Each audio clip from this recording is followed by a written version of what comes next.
तुमचं स्वागत करू. अरे सुरुवातीला मोठ्या आशेने तुमच्याकडे पाहिलं ना मी. एक तरुण एक तरुण या देशातला आज समाज आणि देशाच्या सेवेसाठी येतोय, याचा मला खूप आनंद झाला. आणि मोठ्या आशेने मी पाहत गेलो.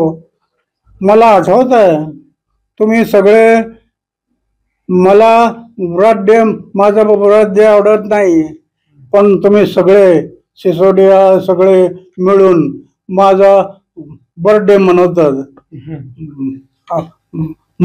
अनेक वेळेला बर्थडे मनवले. मला इच्छा नाही, मी बर्थडे कधी मनवत नाही, पण एवढं तुम्ही माझा आदर केला. पण मला फक्त दारूचे दुकानं, दारूच्या बाटल्या हे मला खूप खटकलं.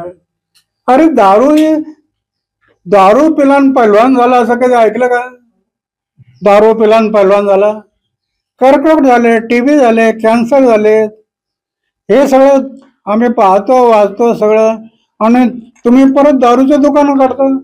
तर 5 वर्षानंतर तुम्ही येणार, चांगली गोष्ट आहे, तुमचं स्वागत आहे.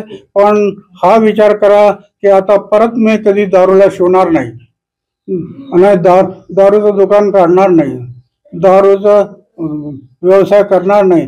सत्ता जरी माझ्या हातात आली तरी मी माझ्या बलिदानासाठी, माझ्या स्वातंत्र्यासाठी जे बलिदान झालं त्यांची आठवण ठेवून समाज आणि देशाची सेवा करील असं व्रत घ्या. हीच आम्ही अपेक्षा ठेवली तुमच्याकडून. नाविलाज तो आम्हाला बोलावं लागलं. अरे एवढं प्रेम केलं तुमच्यावरती, पण तुम्ही रस्ता सोडून गेला म्हणून नाविलाज असतो मला बोलावं लागलं. तर माझा उद्देश हाच आहे, एक तर तरुण युवा शक्ती एक राष्ट्रशक्ती आहे.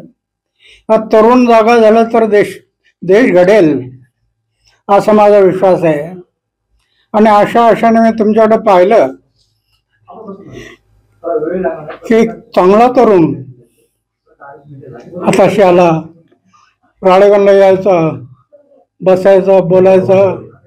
आणि सिसोडिया वगैरे हे सगळे तरुण मुलं होते. मला खूप आशाचे किरण दिसत होते. पण ज्यावेळेला हे दारूच्या दुकानाने हे आले त्यावेळेला माझा विश्वास भंग झाला आणि नाविलाज असतो मला बोलावं लागलं.